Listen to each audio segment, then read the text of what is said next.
Hello, my name's Colin Crithers, and I'm a student reporter and broadcaster at the University of Iowa. As a journalist, my job is to tell stories, while also balancing everything else going on in my life as a student. But no one tells our stories. So, my goal is to tell the stories of the student journalists, broadcasters, and storytellers all across the country. Let's walk the student beat.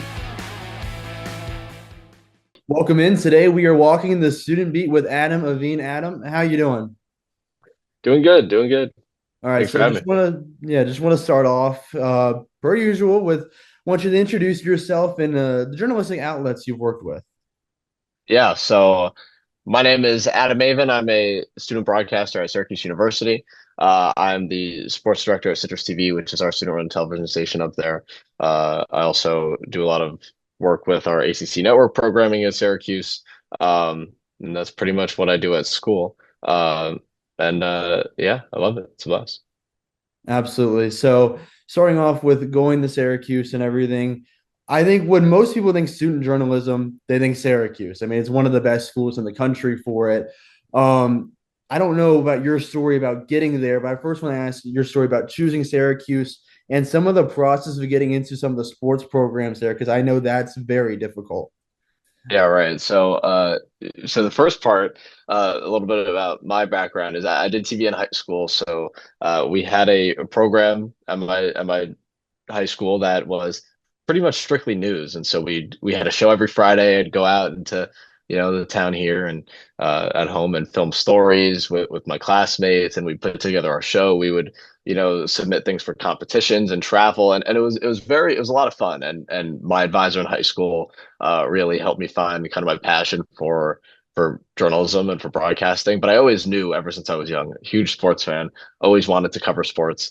In high school, I didn't really have the opportunity to do that from an actual broadcast standpoint. So when senior year came around and I was looking for schools, and I knew Syracuse was one of the best broadcasting schools, just in terms of the people that have come out of there. I mean, half the people you watch on TV, came out of Newhouse, and so when I was just doing my research, I was like, oh, that's crazy, but there's no way that I'm going to end up there. And both my parents graduated from University of Florida. I'm born and raised in South Florida, and so my dad brainwashed me. I'm a Gator. Still am. When they just won the championship, a couple months ago, I was balling like my 10-year-old self again, and so when I was applying for schools, never in my dreams did I think I would actually end up at Syracuse. I always thought I was going to be a Gator.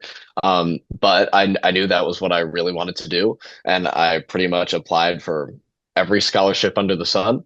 I got very lucky, and literally when in a span of a couple months, when I didn't think Syracuse was going to be a possibility, and it became a possibility, and now 4 years later, I'm going to graduate from there, and it's just been a crazy whirlwind. And how I got to this point. So I still feel incredibly lucky that I got to be at the school, not only for the opportunities in the broadcasting world, but for all the people that I've met. I mean, it's been I'm sure you can relate. It's been some of the best, years of my life, just with what I've been able to do and the people I've been able to meet. And I never thought I was going to be there. So the world works in crazy ways. All my best friends from home are at UF and FSU and things like that. So there is a little bit of difference, but I kind of now have my two lives. I have my Syracuse life and I have my home life, and the world that could have been if I went to Florida.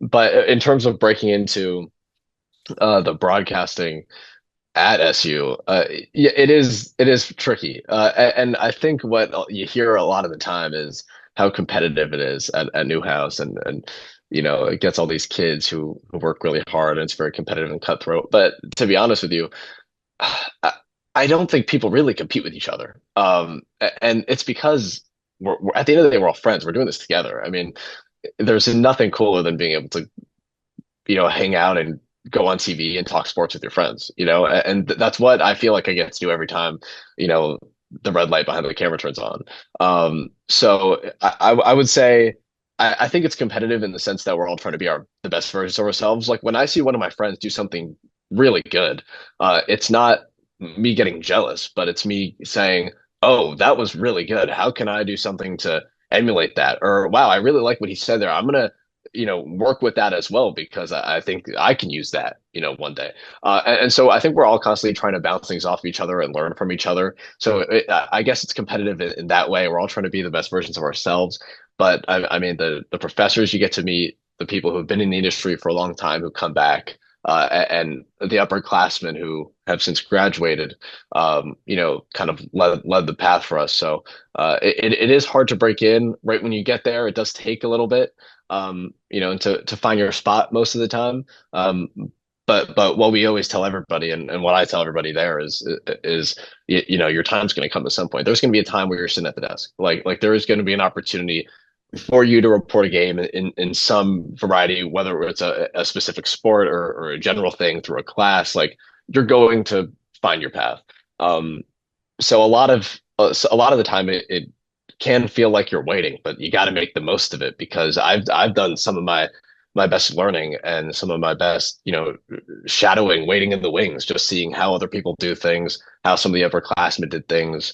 And right from the beginning, I kind of knew like, all right, if I want to get better at this, if I want to grow and learn as a broadcaster, I need to be there all the time. So I literally from the beginning spent every day at the TV station, still am, worked my way up into higher positions and it's my favorite place in the world. Absolutely. I mean, that was really well said. I agree with the point of like I've met a lot of my best friends through what I do, and it's I think Yeah. competitive in the sense of you want to improve yourself. So you're competing with yourself. But you brought up a point that I like reminded me of a conversation I had with a guy named Isaiah Scales. He graduated from Iowa and now works as a senior manager, I'm pretty sure, at Disney. And one of the things he brought up Cool. was your time will always come. It was Yeah, yeah. like no matter what, like if I don't get this job, if I'm graduating college, or if I don't have this spot right now while I'm in college, then it'll come eventually. Just cheer Yeah. on those people. So I completely agree with that point. And I Right. want to talk about some of your work at Syracuse, but first I want to just make sure and ask about this real quick. Was there a specific Yeah. moment or thing that happened to push you into broadcast journalism? Was it just your advisor in high school, or what was it? I've never really been shy. I I consider myself to be a little bit of an introvert, I guess, because I don't know, I'm not gonna just go and talk about myself and walk up to random people all the time. But like if I get introduced to people, like I'm very social, I can carry a conversation. I've never been shy, I've always been confident that way. And I don't know, there was something in high school that just I really gravitated towards TV and you start in like the intro like in ninth grade and as a freshman you start in like the TV one class where it's like you learn the basic skills of editing and you get to do some packages and stuff. They never go anywhere. It's not in any show, but it's like the trial class, it's the practice class. And then to get into like the advanced like TV program, which is like it's like a class, but it's a club. We travel for competitions and stuff in high school. Like the advisor handpicks like who goes up. A lot of kids choose not to continue with TV and everything like that, but if he picked you for like to be in CTV, it was Cowboys Television, my high school, then you were like you're not turning that down. And so only a select few kids every year like got in. It was I mean my class we had a lot of us. I think it was like 10 most of the time. It was like 6 or 4. So like we knew how special it was. And right when I remember the day I found out like oh I'm going to be able to like do that. It was some of the most fun I've had in my life because we were making like really fun professional high quality television and I loved being in front of the camera and I think it kind of made me realize like oh I think I could do this but it really wasn't until senior year where we traveled to Long Beach, California. We had STN, the Student Television Network. It is it's big. It's the biggest student run. It's the biggest student television convention in the country for high school broadcasting, for high school journalism. And so there's this competition at STN called Crazy Eights where you have 8 hours to make an 8-minute show. And so we did the broadcast the morning show. So we put together like you're watching, your local Channel 5, like a morning show. You have bankers, you have reporters that do packages, you have a weather live hit, all these things. And my job was kind of the kicker piece at the end of the show. And it was like the entertainment news story because I like to have I like to have fun. I'm never a hard news guy. I love news. I'm not a hard news guy. That's why I'm in sports now. I grew up loving sports. It's so fun. You can talk about it, and there's a lot of emotion and passion that comes with it. But in high school, the entertainment news was my thing. I like the later stories, and when I realized like it was something that I could do was at that competition in Long Beach, and we did our 8 hour show or 8 hours. We put together this 8 minute show, and we all as a class got into a room afterwards with our two advisors and all my friends, and we're sitting in this room and we're watching the show, and we finished the whole thing. And my advisor, who love him to death and is like a mentor to us, um, you know, it doesn't always give like high compliments. Like it's very hard to crack that. But after, we all watched it and he started talking about how proud he was, how great of a show it was. One of the first things he said, which caught me by surprise more than anybody in the world, because he was harder on me more than anybody in the world. And maybe that's because he knew how much I love doing all this stuff. But I don't think I realized until he said this. He was like, Adam, that story was great. Like he like said like that story was really good. That was great. Wouldn't change a thing. Like I thought, your presence on air was good, the story was good, whatever. And to me, I was like, wow. Like if I can actually like create stuff and and film things and tell stories that make people feel good and can help people, and have such a positive response like that. And yes, he was complimenting me, but I think it was a lot more than that. It was somebody who doesn't necessarily love all the stories that we do and treat us like the highest professionals. And mind you, we're 17, 18 years old. Um, you know, giving you a compliment and telling you how good of how a story was, like, it was touching, it was fun. That meant a lot to me. And also because it came from somebody that I cared about so much, but it also gave me the confidence to know like, oh, I know I'm going to Syracuse at this point. I'm a senior. I applied, but like, oh, when I get there, like, I feel like he prepared me really well, and now I kind of feel like I can do this, And so while I knew I wanted to do sports broadcasting for a long time, finally getting to that point at the end of high school, and kind of having more of the confidence to go into college and know that I have the ability to do it meant a lot to me. And so that's I think from a just as there's probably a lot more moments in my life where I knew that I wanted to do sports broadcasting or do journalism. But I think that's a very specific point in like this actual like on air broadcasting career that made me feel like I could do it for the future. Absolutely. That's sick. I mean, do you remember what that story was? Maybe? Yeah, it was just a really cool, fun piece. And at Long Beach, they have uh, the Long Beach Convention Center. It's right attached to the other side of this theater that they have, like this huge concert hall.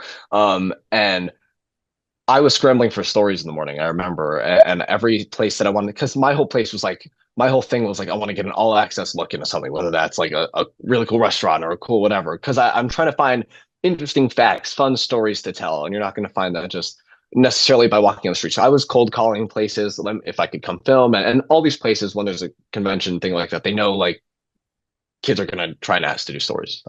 But I called this theater. Luckily, they called me back. I was freaking out in the morning, like late. All my other friends were out on their stories already, and I was like, guys, I don't know what we're gonna do.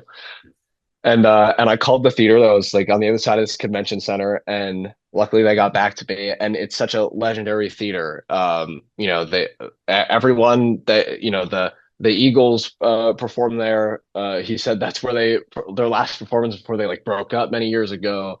Paul McCartney had played there. Richard Pryor did his famous stand-up special right there, and you still see the signs backstage that are out there. And so I just kind of got like an inside look into this theater. TV shows were filmed in there in the hallways and the backstage of the theater, and it was just a really cool experience. Not just for me, but for some of my friends that were with me and helping film that. And I don't know, it just came together really good, and it was something that was so fun and so lighthearted. But it was still a news piece, right? We still got a kind of a behind the scenes look into the magic of the arts and how special and how historic a place like this can be.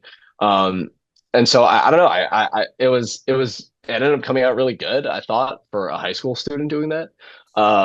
I had a big mop on my head of hair like this, and it was messy. And I wish I would have done my hair that day, but I was just so grown out at that point. It looked terrible. But outside of that, I think the story came together really well, and it was one of the favorite things that I got to do in my 3 years in my high school TV program, outside of some of the sports stuff that I got able to do, but we never really did many sports things. But anytime I had an opportunity to do any sort of sports news story, I always jumped at it because I knew that that was what I always wanted to do. No, that's amazing. That sounds a lot of fun. I get the whole mop thing. If you look back at some of Yeah, the old stuff, I mean, it's kind of long right now, but it's not terrible, I guess. it was like right when like peak COVID was like coming down, and so like I just let my hair really go, and it was really long. But now, now we're on air more.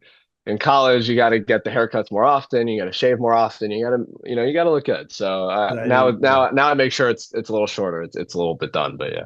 I need the trust to get a haircut more often. Is I'll wait till I come back home to Cincinnati, and then I'll go up Oh to yeah. Iowa, and I just don't trust getting a haircut there right now. The good thing is then See, you'll just see it all yeah, over. I found my guy there. I found my guy Mikey, Westcott Barbershop, in Syracuse. Great. We always have fun, and he gives me a nice cut, man. I love that place. That's what matters. That's what matters right there. Yeah, Well, speaking about your work at Syracuse, you mentioned yeah, Citrus TV. First, just reintroduce what that is and your work there. yeah. So Citrus is our fully student run campus TV station, award-winning campus TV station. I have to throw that out there. Of course. No, but it's a blast. It's so much fun. Citrus as a whole, we have hundreds of students across campus that are a part of it. A large part are members from Newhouse, so kids who are either studying uh, you know, sports broadcasting or going want to do political news or entertainment news. We have, students who are journalism majors, students who are television, radio, and film majors, and kind of in all areas. But my expertise is in our sports department. We've had a lot of amazing alumni come through Citrus TV. Back in the day, it was UU TV. Then it became Hill TV. Now it's Citrus TV. Has been for over a decade. And we've had so many people come through our organization. I feel very lucky to be sports director there because there is I feel like there's a lot of legacy in that place, and so to be able to do some of the things that we get to do is a blast.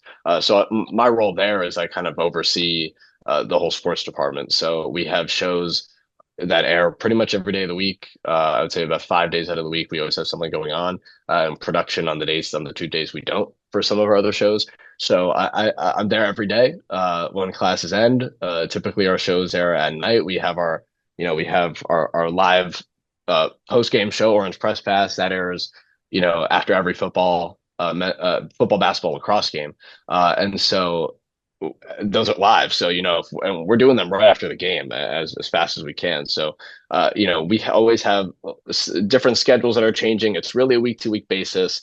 We have our Syracuse kind of Sports Center style show on the bench that covers every Syracuse sport. That's where all our beat reporters come on that show, and we get to air their packages and stuff. And we honestly, we try to make the shows as professional as possible. Like for a student run television station, I feel incredibly proud of the work that we've been able to do, not only, under me right now, but like throughout my time here, seeing some of the shows that some of my other friends who have been producers at the station and on air talent at the station, what they've been able to do.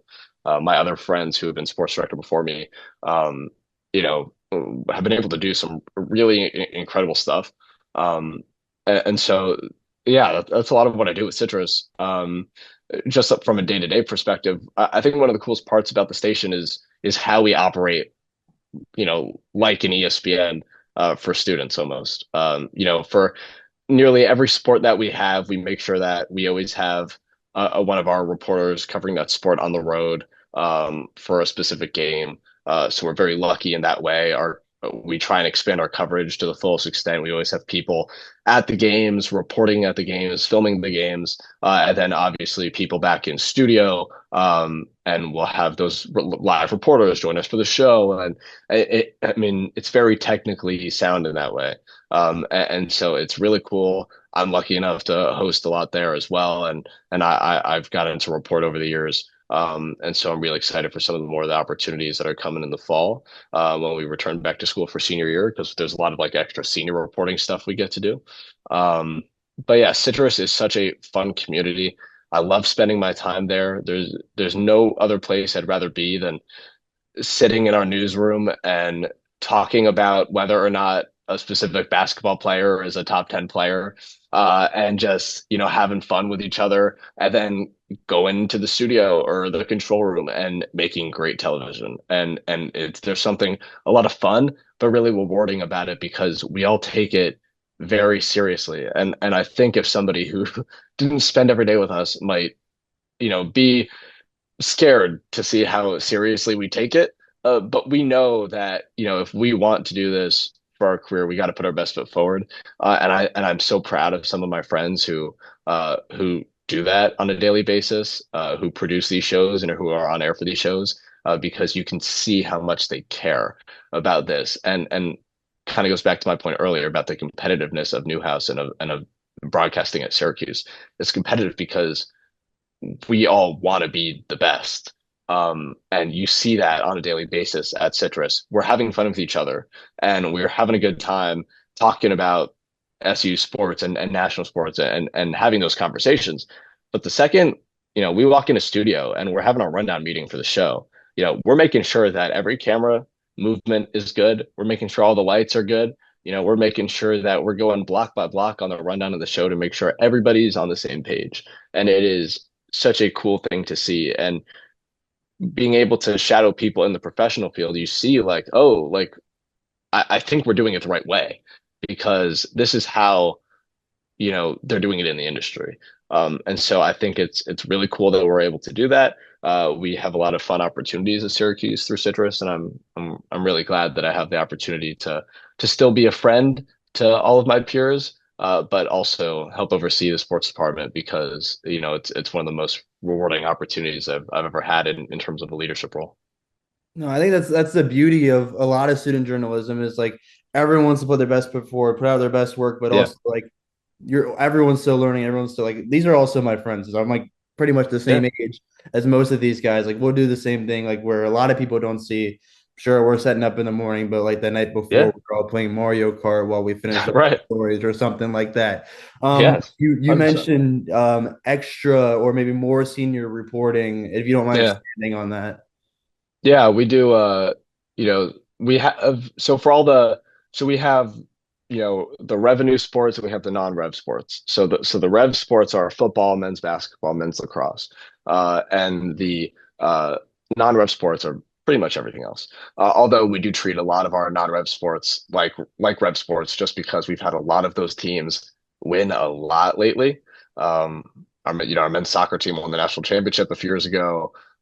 You know, we softball had their best season like in a long time this past year, and our women's basketball team last year, a couple years ago, was very good. This past one, not so much. But we've had a lot of these teams these win, and so we try and cover all these sports as much as we can.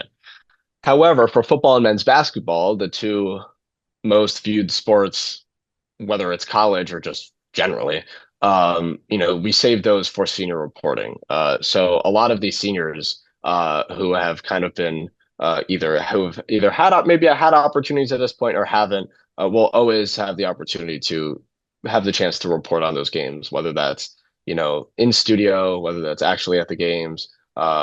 It's so much fun to be able to say you got to cover an SU men's basketball game. And obviously there's way more basketball games than football games. So we're going to try and get as many of my friends, as many seniors with those basketball games as we can. Because it gets into the 30s there, so there should be more than enough people. But it's a really fun opportunity to sit in a professional environment with national media or local media for whatever college city that we're sitting in or national city we're sitting in, and um, or a big market, and be with media that you've maybe grown up watching, or be with and sit in the press box and be the reporter for Syracuse Citrus TV, like at that game. And so as a senior, there's cool opportunities like that and more games you get to report. But I think one of the coolest parts about just our semester progress is how is all the beat reporters we have for all the other sports as well. Because we wouldn't be able to necessarily put on our shows if we didn't have our reporters doing game recaps and helping us and being at every game and recording, their own donuts or packages, we call them, or more longer form stories, and having those go in our shows. So we have reporters for tennis and volleyball and women's ice hockey and women's basketball, men's lacrosse, women's lacrosse, literally any sport you can think of. And so we always have people there, and so there's a lot of opportunities like that right when you come in, but everybody waits for the opportunity to hopefully or potentially cover a football or basketball game, because in Syracuse, that's covering a basketball game, in the dome, and being the person to do it as a senior is a really cool opportunity. So we always wait for that. I'm excited for it. Hopefully there's some opportunities there as well, and I'm looking forward to a lot. When I was a freshman, actually, I was my freshman spring, I was the women's lacrosse beat reporter at the station. It is hard to break in as a freshman and get on air right away. So I was very lucky. And me and my roommate at the time actually both got on. He was the softball beat reporter. I was the women's lacrosse beat reporter. And that was really my first introduction to like actually being a reporter, like for a specific team, like following a team. I was following other SU sports, sure, but like my focus was there, but that was a great season. I was at every game, besides the couple they were on the road during like spring break because it's a spring sport. But they had a lot of their games at home. I got to travel to the Final Four when they made it that year. They almost had a perfect regular season. It was like going to be the best season in program history, and then they lost the final game of the regular season, and everybody was devastated. It was the worst thing. They were winning in the going to the fourth period. They ended up losing the game. A lot of penalties. I still call BS on all those, but whatever. And they ended up losing in the ACC tournament, and they ended up eventually, going back to the Final Four. They went, I want to say 21-3 or 18-3, something like that, all year. And so that was such a fun experience to be able to be a reporter. And I always love having those opportunities for my friends to be able to be out there and report, because it does really teach you a lot, not just about, you know, how creative you can get as a reporter and what the type of stories that you can make. Because at the end of the day, it's all storytelling, whether you're previewing a game or recapping a game or calling a game. Um, I think you can get so creative. You can do. I was really proud of some of the stuff that I got to do, but also it teaches you how to communicate, because not only do you have to communicate with all the producers, the type of stories you're doing, the people in studio, but then also how you work with the coaches and the players and the SIDs, the people who can help get you those interviews. And so I think we do a really good job. I think our relationship with a lot of the coaches and the players is very good. And I think because of that, our reporting, excels, because these players know, like in a post game presser, if we're doing a standing presser on the field after a game, like, they're going to come over and they're going to give us a tidbit, for our shows and for everything that we say, because we're trying to be, as professional as we can. So it's a lot of fun. We do get to do a lot of reporting at the station, but like I said, to go from, being a lacrosse reporter freshman year, and by the way, Syracuse is so lacrosse, like, Long Island, the Northeast is all lacrosse. It is lacrosse town, lacrosse central, but everybody waits for to be a senior when you can get more of those opportunities to cover, men's basketball and stuff and be there at those games. So should be a lot of fun. Gonna see a lot of chances for that, myself and all my friends, and gonna be more excited about it. Yeah. No, it's really exciting. That's amazing. And I mean, I think the other part about the other, like, sure, we're journalists, we're broadcasters, but we're students as well. You brought up Yeah. like your roommate also was doing stuff freshman year. He was Yeah. softball reporter, you with women's lacrosse. And I think the thing that's different about student journalism compared to the professional world is balancing being a friend, being just a peer, as well as being as professional as possible. So I wanted to hear from your Sure. perspective, how do you balance that? Do you have any tricks, or what works best with you? You know, to be honest, I I'm probably the worst person to speak on this. Um, because I love what we do so much. It's silly, but when I say there's nowhere else I'd rather be than the TV station and talking about sports with my friends till God knows when, late in the night, like it's true. So I have class all day, then I go to the station. I'm there till the late hours in the evening. Uh, and my parents are texting me, "Are you going home yet?" And I'm like, "No, guys, we have a whole show we're producing." And and then I go back, I get as much sleep as I can, I get up next morning and I do it all over again. To me, I think, some of my grandpa would say it all the time. It's like if it's like fun, you're not really working, you know. Um and he always said like uh always look at the bright side of life. And for me, like it really is like it's a blast. Like it's so much fun, and half the time when I'm there and we're putting shows together and stuff, like we're doing it because we want to. Like nobody's paying us to do this. We're running a student TV station by ourselves and producing all these shows and being on air for our career because it's what we want to do. And yes, we're taking it seriously when the red light comes on, but at the end of the day, it's fun. And like I said, we're talking sports. Like it should be a good time. Yes, there are going to be devastating losses that we're going to have to deal with, but then to be able to go into the studio and to break it down and talk about the reasons why they lost, what this team can do better. How can we make the conversation around what could be a really depressing game fun and conversational, and look at the stories and why things happened is something that is really cool. And so to me, I just really enjoy it, and try and balance everything out whenever I can.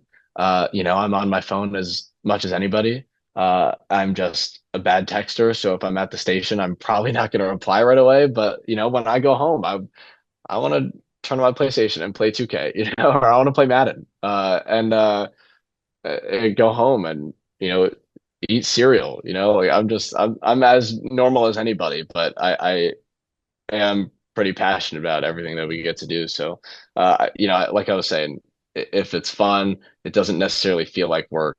To me, that's as much balance as you can have, right? Like I'm not trying to have the perfect 50-50 balance, but to me, if I'm having fun, I get to be there. To me that's balancing up because I'm happy, and I'm getting to do what I want to do. But in terms from a time management perspective, nobody asked me about my time management skills. Not good.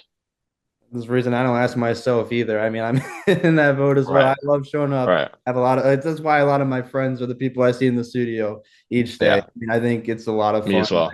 There's a reason I do this. I mean, Yeah. I see it's the Miami Heat jersey in the background right there, right? Yeah. It's UD. Udonis has one right there. Well, perfect. Well, we'll segue more into that in a moment, Sure. but first, just the Yeah. Miami side of it for now. Yeah. You Yeah. have a lot of fun on hosting your own show. You have your own podcast. I want you to talk about that real quick, what the idea behind it was, and just what it is in general. Yeah, I in high school, we continued in college a little bit. It's been a while though, but my friend Zach and I, we always did a lot of different projects when we were kids, and would always, whether it was a fake club or a fake band or a fake show, and we'd always do random things. We were never shy, in that way. But in high school, we're both big sports fans. We're like, let's start a podcast. So we started this podcast called Make Your Point. We did a couple interviews with old athletes and stuff. And nobody known, but it was a lot of fun. And we'd go on after big Heat games or Dolphins games and be able to talk about that. So we did Make Your Point for a while. And then a couple of years ago, my dad and I started a podcast called The Suffering Sports Fan, because as Dolphin fans, we suffer. We've suffered for a long time.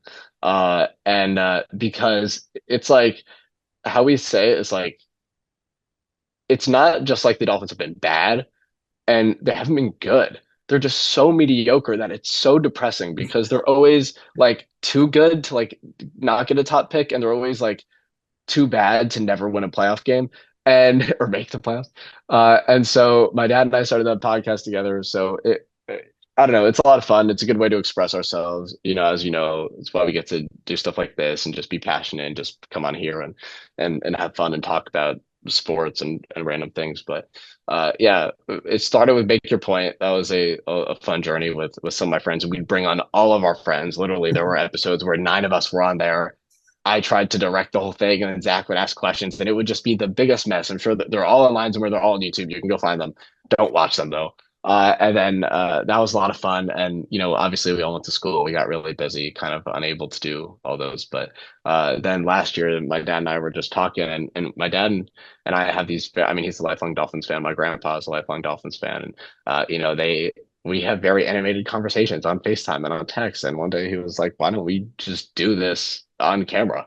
Because all the podcasts that we listen to, at least from a sports perspective, when I want to hear people talk about the Heat or the Dolphins, I'm going to go local. I want to go to the people that are covering the game that really go into detail on the games and stuff. And so for me, I was like, why not? And so we did it, and it was a lot of fun. And then again, Tua went down week 3 of last season. And then the season just went downhill spiral. And my dad and I really did not want to film anymore because it was so depressing. And so we kind of stopped that podcast as well. But I think we're going to try and bring it back for this next season because we're cautiously optimistic Dolphins fans, and we're hoping that they'll turn it around. I don't think they will, but we're going to hope that they turn it around. But yeah, get into the podcast space. It's a lot of fun. Obviously, it's a new form of media. I mean, it's everybody tries to hop into it. It's a lot of fun, but at the end of the day, it's a good way to express yourself and be able to do some really cool things. And again, it's kind of like what I was talking about now at school in more of a professional setting, but to be able to go on to the airwaves and talk about sports with some of your best friends is a blast. And then when I got to do it with my dad, it was a lot of fun as well. But the Dolphins are depressing, so I don't know if we're going to be doing it again. No, that's completely fair. I know the whole 1900 times Tua has gone down. Unfortunately, one of those Yeah. was against the Bengals. I apologize. Yeah. As Yeah, a- that was a rough one. I was That was the worst one because we were gonna I still believe that was the year. That like that was his best year. Like I don't know. They were so they were gonna win. That was the only time we beat the Bills in week 3 that year as well. Like we did. Oh, those 2 weeks. I'm pretty sure week 2 is the Ravens like come back like 36-14 or whatever. We came back, won that game, and then the week after we beat the Bills, and then Tua got banged up. We were like, I think he's fine. Like he's got, but he played the rest of the game. He got hit and then like had that stumble, but then threw like a 50-yard pass to Jalen Waddle on the run and put us on the 1 yard line. We scored a touchdown. I was like, oh, we're back. Like we're fine. He's good. Then it went all downhill from there. But I still believe 2023 that was their best chance. I hope they can get back to it, but I don't know. Probably. I mean, I got to do myself a service and give a quick shout out to the Gann family there at Iowa. Elise Gann is one of my best friends in the world. She is the whole family's a huge Dolphins fan. They are Nice. living that same pain and telling me about it all the time. Yeah, yeah, We just want something more or like a restart, please, because it's literally right here each year. But I won't yeah, make you suffer on talking about it much longer. We just saw yeah, the jersey up there a minute ago. If yeah, yeah. or watching or listening or seeing this on YouTube. So with Udonis Islam, tell me about your connection with him because I know you have a book with him, I'm pretty sure as well, and there's a few others. Yeah. So tell me about that connection. Yeah. So, yeah, thanks for bringing it up. So in high school, when I was a kid, we started a nonprofit called the Wolf Shanti Children's Wellness Foundation. And a lot of it, as I got older, it started out as, when I was younger, it started out as, a lot of yoga and meditation stuff because my grandparents were very big on mental health and, mind kind of controls the body and we're kind of yogis off the mat is what we say. Didn't actually practice yoga, but like they were very mindful. And so I broke into that space um, and put together this dog costume and we literally go around to schools and children's hospitals and do these classes with kids. I mean, and I was a young kid, like, but it was still fun. And then as I got older, not to get depressing, but there was a mass shooting here in Parkland, which is just 25, 30 minutes from my house. So it's all in Broward County. And it was in 2018. It was at MSD, the traumatic shooting in Parkland there. Um, and that took a toll on a lot of the community. And as I got older, kind of the language that we started using changed a little bit. And it stopped becoming just about like mindfulness practices or meditation practice, but it became more about mindfulness and mental health and stress, anxiety, and social emotional learning. How do we teach kids the proper tools to use in schools to make sure that nothing like what happened ever happens again? And so that was, and I did this on top of like everything else. So this was like a lot of like when I wasn't in school, I was like working on this stuff with the help of my amazing family and putting this all together. And it stopped becoming less about Wolf Shanti, and I started going around speaking to schools and to guidance counselors and doing interviews with people. And so over the years, when I was doing Wolf Shanti, I was doing interviews with a lot of professionals in the field, mindfulness instructors, people who have been, doctors, people who've been studying the psychologists for a long time. And then COVID hit, and it was like, oh, well, we can't go around and talk anymore. What are we going to do? And that's really when the idea of the book sparked. And so over the course of the next few years, we took every interview that I did, probably in the hundreds over the course of like 10 years, right? And transcribed it and have all of it. And we put it all into this book. Um, and it's called Stress Less Mindfulness Routines. And so it's split into two parts. The first half of the book is uh, it has a lot of the knowledge from the interviews, from all the people, everything that I've learned over the years. And then the second half of the book is all the actual journal prompts and mindfulness practices, affirmations and and things that you can do by yourself. The practices that I've learned from all of these people over the years, the specific things you can do to, you know, to help deal with your daily stress and things like that. And so it was really cool how it came together. And then we were trying to come up with somebody to write the forward for the book. And somehow, some way, got connected with Udonis Haslam from the Miami Heat, three-time champion, long-time member of the team, now in the front office, now on ESPN as well. And he's great, by the way. I think he is so good on TV. But connecting with him was so crazy, just as a lifelong Miami Heat fan. And to this day, I still don't really know how we got him to do it, but he signed on to do it. He was so thrilled about it. His team was so great too, and just our communication with him. And yeah, by my sophomore year of high school, when the book finally came out, he was so supportive and shared everything online, and also we got to have this big book event in Miami, which he helped put on. And we got to do like a mental health panel with people from the community, and it was really nice. And it's been such a fun journey, not only with like everything I've been able to do through Ashanti over the you know however many years it's been, but then also specifically with the book, I would say over the last three or four, and then getting UD involved and being able to get to know him a little bit and meet him a couple times has been incredibly cool. And by the way, as we speak. I don't know if you're going to release the date of this podcast, but it is June 9th, and it is Udonis Haslam's birthday today as well. So happy birthday to UD. And I'm very appreciative of all he's done for me and how he's been able to help me. It's been such a cool journey. And yeah, books online if you want to buy it. It's not expensive. And if you think mental health is important and have trouble yourself and just want things to help deal with your daily stress and need tips and tools and tricks to help, it's all there in that tiny book from some of the most accomplished people in the field and people I've gotten to talk to over the years. So it's really cool, and it's been a lot of fun.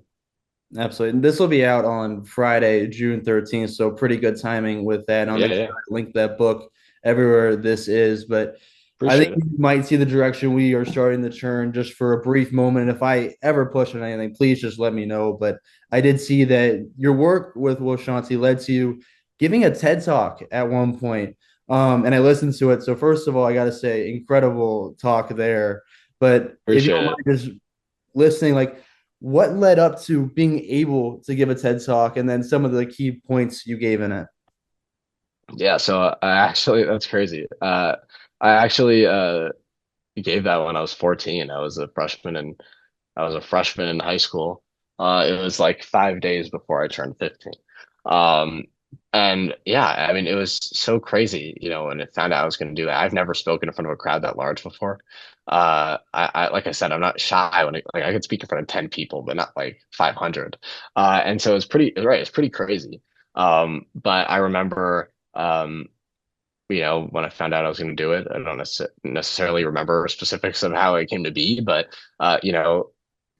some people must have taken notice of everything that we were doing with Washanti down here in South Florida, and I'm very thankful for that opportunity. It was really cool, and I still remember it. I remember pretty much every day after school for maybe a month or two prior to the talk, I would practice in my living room and stand up on right by my front door and act as if I was on stage with the red circle beneath me, and my grandpa and my mom would sit, right in the living room and stare at me, and it helped me practice. And it was a very cool thing that I got to do with my family. And my mom and grandpa traveled with me on the trip, and we went to uh, Kansas City, Missouri, which is where the talk was, where that specific TEDx event was. And I did it, and it was crazy. And I talked about at the time, what Wolf Shanti was, everything that I had learned, why mindfulness mattered. Um, yeah, and that was really before the book came about as well. So it was kind of really in the middle of the peak of, what I was doing in high school. And yeah, I'll always remember that. I'll always remember my grandpa sitting dead on from the red circle right in the first row, and reading lip reading, my speech back to me because he had listened to it so many times. And that was always a very special trip because he actually passed away not too long after that, and so that was one of the last trips we got to take together, and it was such a cool moment. And just I know how proud my family was of me, and because like that's scary, like you're in front of like 500 people, like talking about this whole thing. And I did it without a prompter. You're not allowed to have a prompter, by the way. You got to do it. You have to memorize it. Um, and so I did it. I remember at one point having to stop and take a breath and then continue on with the speech. I was so nervous. But again, after that, I kind of felt like, you know, if I, and I don't know, maybe I guess subconsciously I thought this, but if I can stand in front of 500 people and speak in a big auditorium, I can talk into a camera with nobody around me. You know what I mean? Like, so really, like just having that confidence to be able to go up and do it. And there's still something still nerve-wracking about getting in front of a camera as well. But being able to do that at such a young age with my family there, and all the support from my friends and everybody back home, when I was 14 was something that was really cool. So I'm very thankful for that, that opportunity that I got to do that. It was a lot of fun. No, it's really cool and it's really impressive and amazing. And I mean, with your work Thanks. there with Chauncey and everything, and again, let me know if I push with anything. But I want to ask, like, mental health is always very important with your work there. Has it ever helped you yourself with some things, or how have you seen it impact some of your friends and family members? Oh yeah, I think just, we're not perfect, right? Like I've dealt with my own emotions on a daily basis. Like we're all humans. We all deal with stress and anxiety, right? Whether we know it or not. And I feel blessed that I think a lot of my friends felt like growing up they could kind of come to me with stuff because they knew how much I cared about, making sure that everybody was doing okay.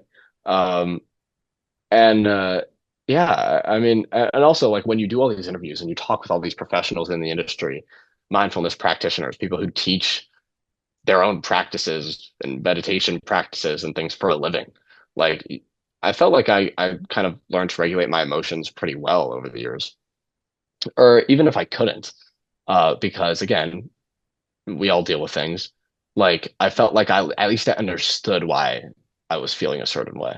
And so I just, again, it goes back to my grandpa was so wise, and he always taught me different things. Um, and one time he was talking about you know getting to neutral, finding balance.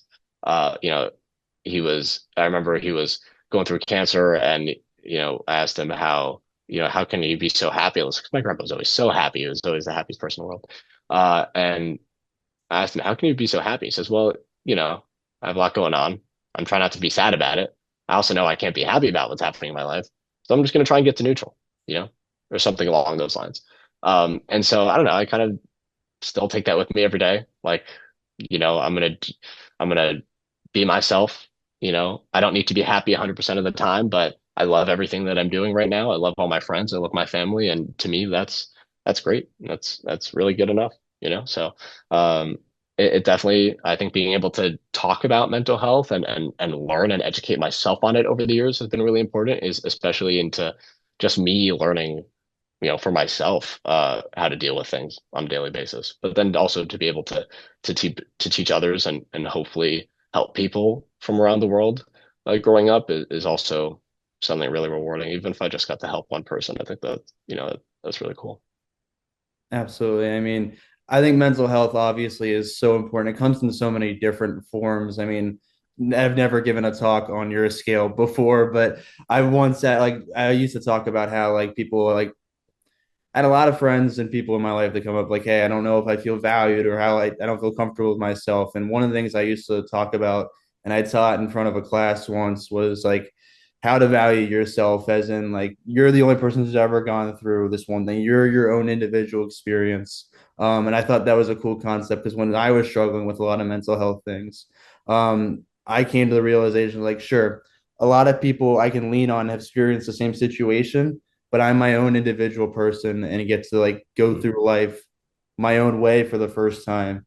Because I think Yeah, it's one of the weird things when you grow up and you're a kid, like, oh, I want to be this big superstar, or I want to be the first to do something, and then you realize, like, things are difficult in life. sure. So it's part of that, of like controlling your emotion and just realizing it's not easy. You're, just because someone else has done it doesn't mean you can't. Just because someone hasn't done it doesn't mean you can't. So I think it's Yeah, really cool, like the getting the neutral, the mindfulness, and just feeling comfortable with yourself. sure. Yeah, appreciate that. I Absolutely. agree.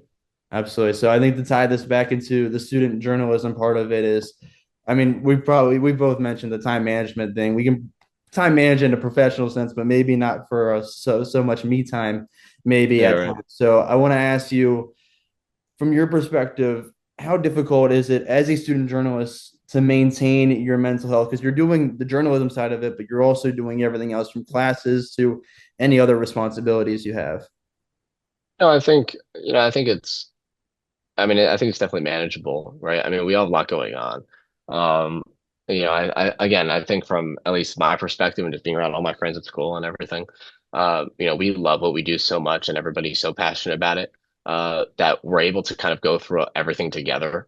When we have a show at the station, or let's say, after a big Syracuse win, I mean, all of our friends, like everybody, if they're not working the game, or they're going to be there, they're going to be at the radio station, or they're going to be at the TV station, and we're all going to be together. And we know we all have assignments for the same classes the next day, but we have work to do, and we are going to try and make sure that both can happen. We're all going to have fun here. We're going to put on this great show. We're going to do this for our career, and then we're all going to be like, all right, guys, I'll see you tomorrow. And we got to go back and we got to get that assignment in by 11:59. How it is.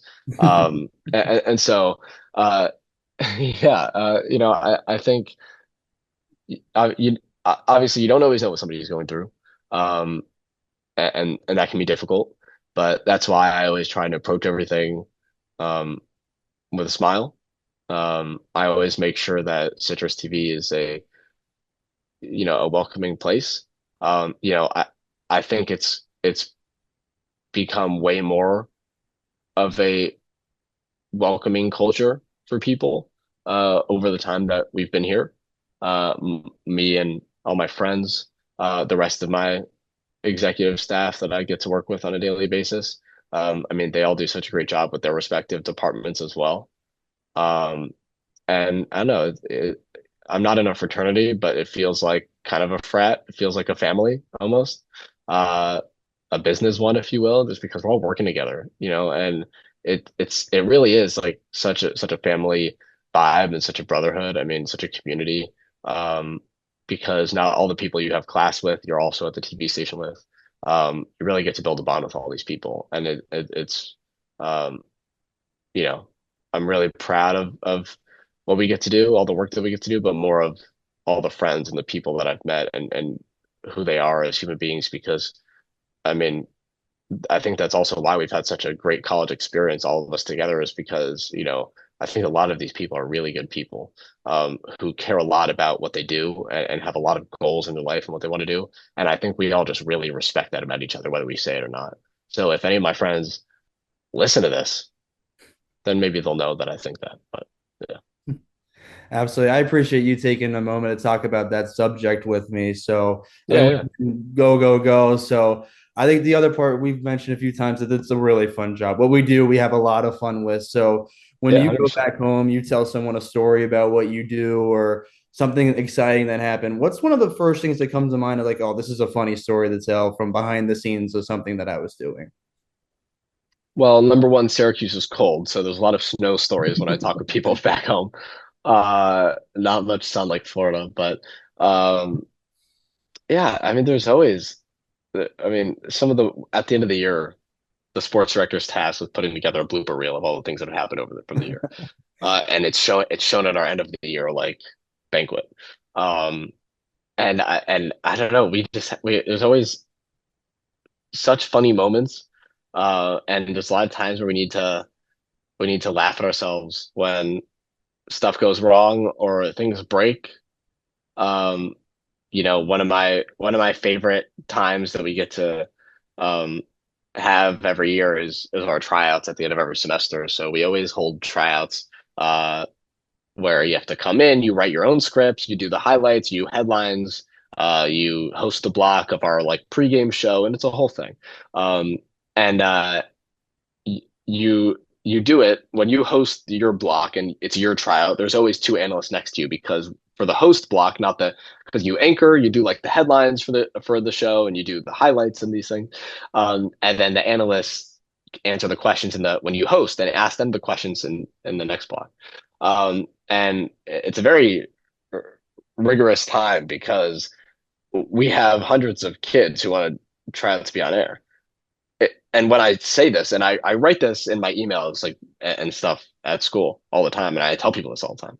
I don't know if they'll ever believe me or not, but it is 1,000% true. There's not a lack of talent. There's lack of spots, right? Like there's only so many football games. We can only have so many people cover a football game.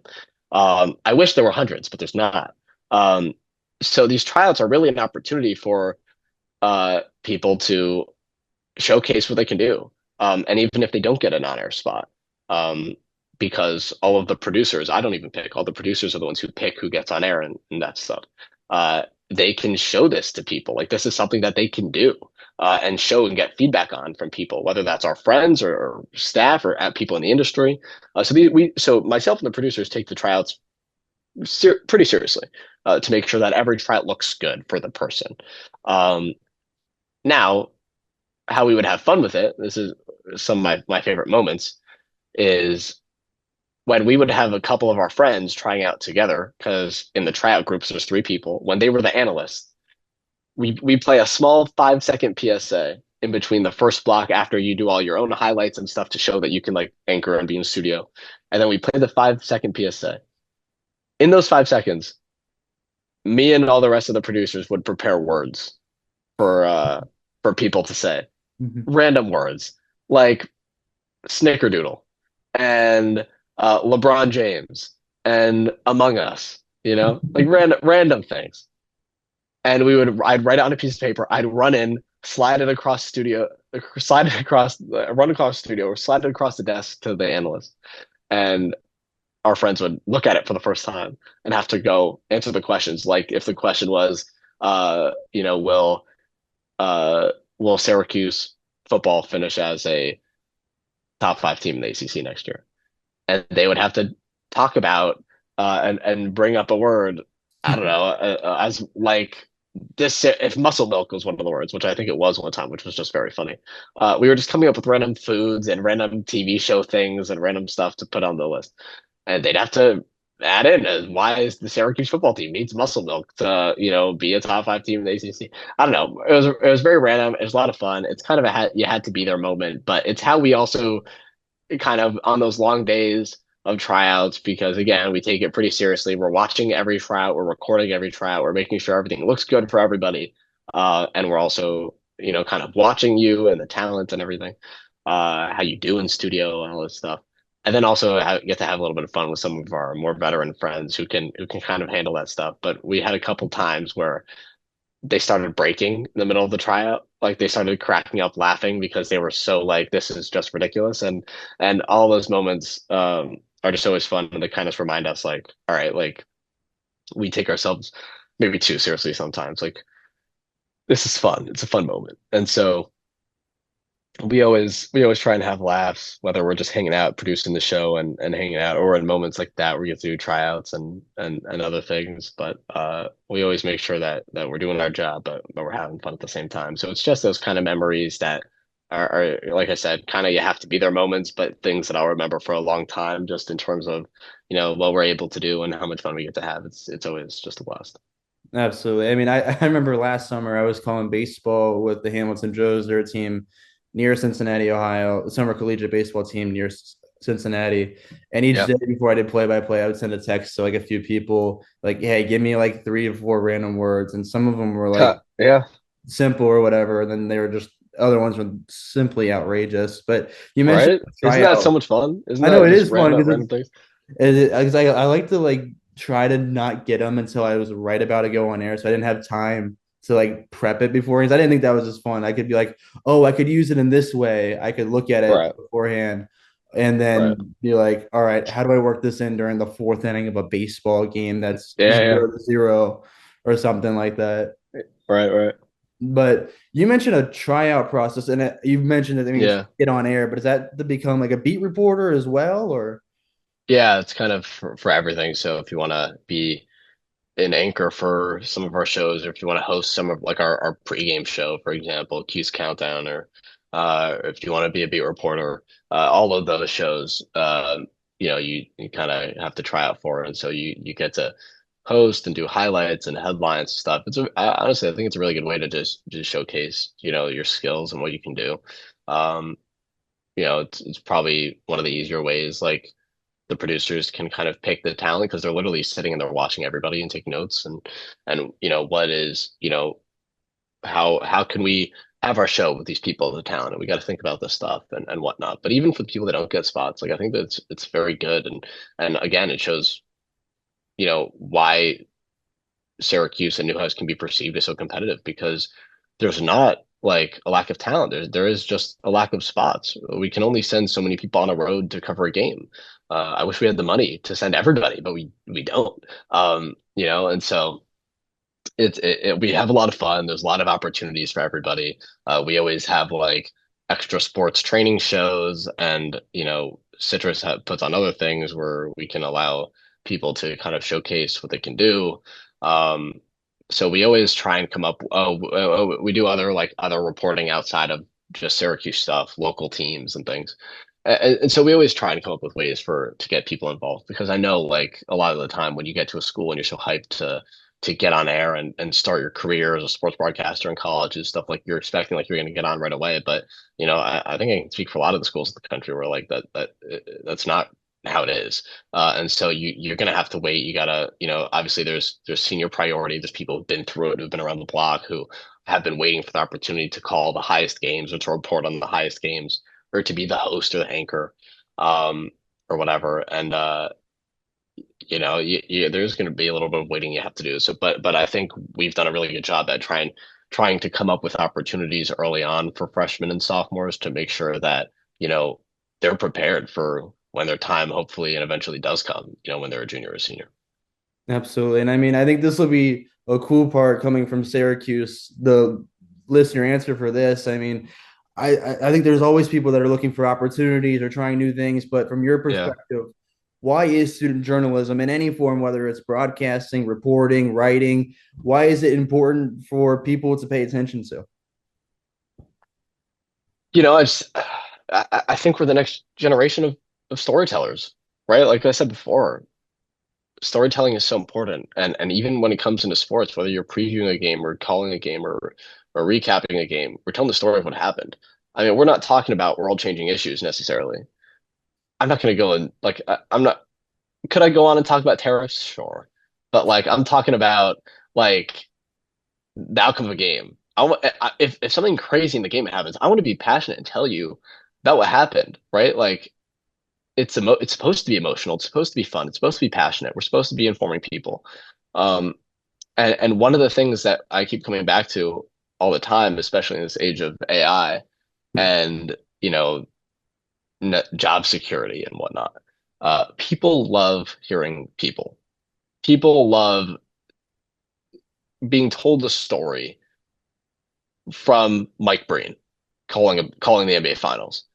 You know, people love listening to Kenny Albert call the Stanley Cup Final. You know what I mean? Like there are so many people that are great in the industry that I don't know what the industry would be without them. You know what I mean? The day Ernie Johnson retires from inside the NBA, I mean, it's going to be one of the most infamous days in sports broadcasting history.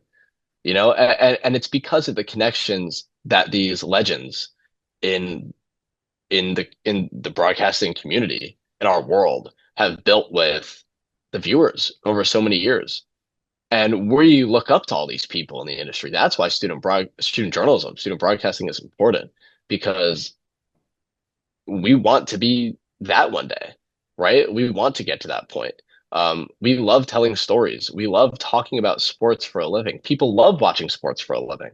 And if we can be that messenger between the game and the audience, that is something that is incredibly cool. And people love hearing people tell them about all these things. And so that's why I think student journalism is really important. And, you know, if I had to give Newhouse any sort of compliment, it would be that they really believe that there's a place for you in the industry. You might not know what it is yet, but at the end of the day, we know that maybe not as many people are watching local TV, but it is way better to have a person on local TV tell you what's going on than a robot. Um, and that's why we're the next generation. We're very passionate. We love what we do. And as long as people love watching sports, I feel as if there is always going to be a place for broadcasters and upcoming student broadcasters to do what they love to do in the industry. And that's why I'm so passionate about it. And that's why I think a lot of other people are passionate about Absolutely. I think the only thing I can say is damn right. I mean, you hit it. everything right, nail on the head right there with everything perfectly. So, I mean, you're going into your senior year. I just want to Yeah. ask, like, I mean, sure, you want to get this, like, go to some of the football games, the men's basketball games, and you'll be a director there. But what is it that you're looking to get out of your senior year at Syracuse? You know, I just really want to enjoy it, you know, with myself and all my friends. It has been a crazy 3 years so far. It's been some of the best 3 years of my life. And there's been a lot of ups and downs. But I mean, the highs are so high, and we've had so much fun, and I've gotten more opportunities to do what I love than I ever possibly could have imagined. And so I'm really excited to continue that in the fall. And I hope there are plenty of opportunities as well. You know, I'm really excited to experience it all and report and host in studio and do all these things and still, you know, be able to focus on everything outside of the station and have a lot of fun. But hey, I'm still sports director through the fall, so I will until 2026 hits. I will still be at Citrus TV every day. And quite to be completely honest with you, even when I'm not sports director anymore, I will probably still be at Citrus TV every day. That's just how much of a community we have there and everything. So, yeah, really excited for the fall. Really excited to see what's to come. And yeah, can't wait. Absolutely. One of my last things for you here. I mean, you've mentioned some advice already, but for someone who's just stepping into this industry, whether it's in high school, whether it's in college, there's probably a million different things you can tell them. But what would be your biggest or main piece of advice for them? Yeah, I mean, I I would say, and we've kind of hinted at it a little bit, but if I had to give any advice to somebody who really wanted to do this, I would say in the most respectful way possible, you got to lower your expectations right off the bat. And it's silly, but in high school, I got to do a lot. I got to report on all this stuff, and I had these great packages and the shows, and I felt like I knew what I was doing.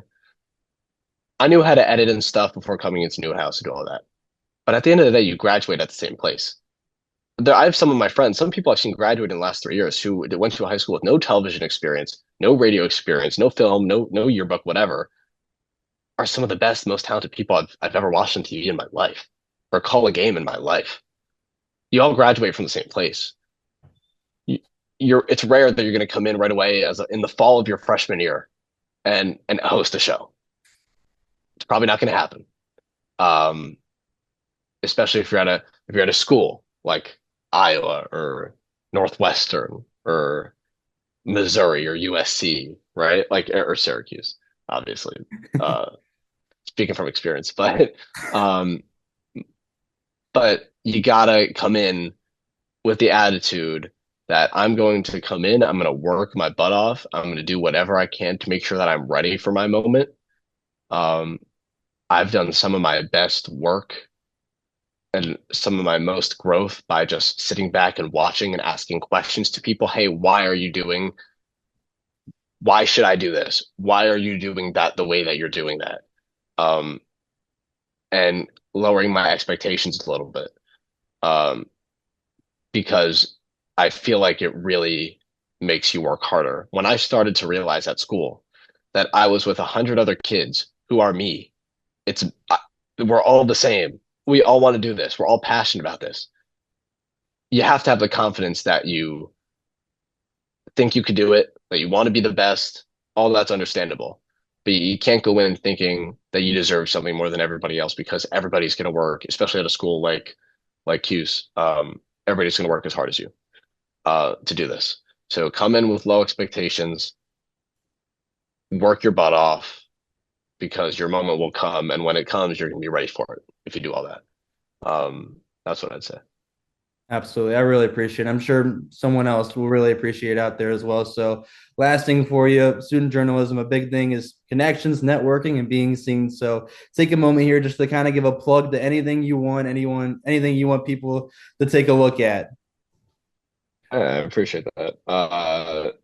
Yeah, I mean, first of all, I'm really proud of the work we do at Citrus. I think it's, as good as anything else in the country. I love what we get to do there. So go to citrustv.com or you can go watch any of the stuff on YouTube. Everything's on there. Um, yeah, I think, that's really the main thing. For me personally, you can go on LinkedIn, type in Adam Avin, I'll be on there. You can type my name in on Google, it'll be there. If you want to buy the book online, you can do that. Although I know we're talking about broadcasting, so I'll stick with that. But yeah, I'm around. I'm on there. I appreciate you giving me the opportunity to come on and talk and do all. Uh, I froze here for a second. Sorry. But yeah, I appreciate you giving me the opportunity to come on and talk about all this and plug myself and have this good conversation. It's really cool what you're doing, and yeah, I really appreciate it. Thanks. Thank you. I really appreciate that. You've been amazing. I really appreciate you joining me and taking some of your time from you and everything. I'll make sure I have that book linked in there as well. Don't worry. I know this is broadcast journalism, but I'll link about everything I possibly can. I really appreciate it. You're amazing, man.